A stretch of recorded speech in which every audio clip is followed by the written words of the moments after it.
Dylan Allen here from AllenEnduranceCoaching.com. So today we're going to do part 2 of our technique series for stability ball lifting and stability lifting for endurance athletes. And this is something that's really important to do. The whole spiel I gave at the beginning of the first one. You can go back to last week's video, the chest flies, and watch that if you want to hear the hows and the whys of stability lifting and why it's important and all that kind of thing. I don't want to waste your time rehashing it this week. So last week we did chest flies, and anytime we're going forward with any kind of forward press, fly, anything like that, we always want to partner that up with some kind of a row or back fly, something where we're using the opposite set of muscles. For a lot of us, if we spend a lot of time driving or sitting at a computer, at a desk, anything where we're kind of reaching in front of us all day long, it's actually pretty standard technique to do 2 back exercises that open you up for every push exercise you do coming forward, right? And that's because we spend a lot of time in kind of like a forward position, right? Kind of right here with our shoulders. And that's obviously not good for posture, which is important for running, right?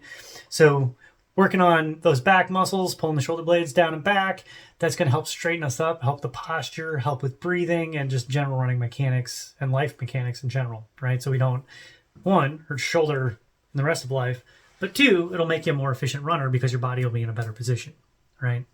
And so today we got a quick demo on back flies on stability ball. These are a little harder to do in terms of like getting on the ball and being stable while you're doing them. They're great. Generally, I would recommend going down 1 notch in the weights for any kind of back exercise, maybe even 2. So like for myself, if I'm going to be using 25s for chest press, I'm going to use 15s or 20s for my rows or back flies, right? I definitely can't do a good back fly with 25s. But if you're on the ball, it's probably going to be a little on the lighter end, right? And so the reason for this is because it's a lot harder to stabilize on the ball, laying on the ball, because it's on our hips, all right?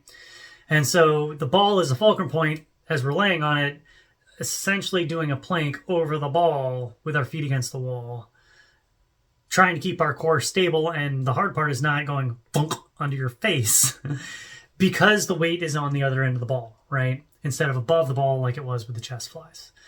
And this is intentional. You could do it with the ball on your chest, so it's less of an issue. But part of what we're after is getting that whole posterior chain going.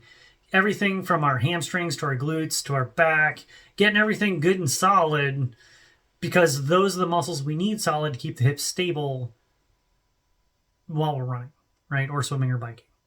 So without further ado, let's roll right into this short demo of some back flies. So you can see here, I'm starting to get set up on the ball, and you can see I'm getting the ball, my feet against the wall. This is really important so that we're in a good position to get the ball out of the way here so you can see what I'm doing.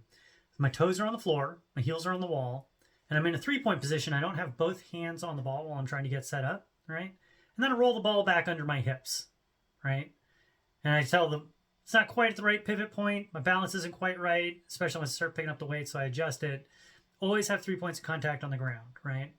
But then we try to keep a straight line from our shoulder all the way down to our knee if we can. We might have a little bend at the waist, but we want to keep that core solid. We don't want to arch the back as we pull those weights back as we're doing these chest flies, okay? And so, again, keeping a nice straight line there, keeping the hips, the hams, and the back engaged. And it's more about pushing the hips towards the ball than it is about trying to arch your back away, all right? Really focusing on squeezing between the shoulder blades and not necessarily trying to use our shoulders. And then getting up, same thing in reverse, both hands on the ground, walk the feet forward, and you're good to go. Back flies on a stability ball. They're an excellent stability technique. Work on some upper back, shoulder mobility, stability, while working on that glute activation, hamstring activation, core balance. These are all really important things for an endurance athlete. It doesn't matter if you're a runner, swimmer, cyclist, whatever. Having good, strong core is really important, right?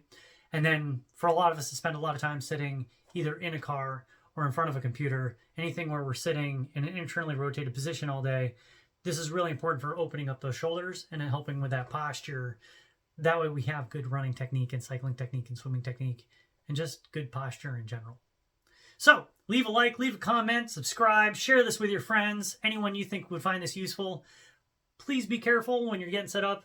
Err on the side of going lighter than heavier, okay?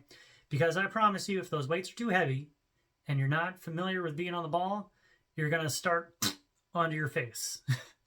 It's not that far to fall, but if you hit the dumbbell, playground face doesn't look good on anybody. So, till next time, stay safe, train smart.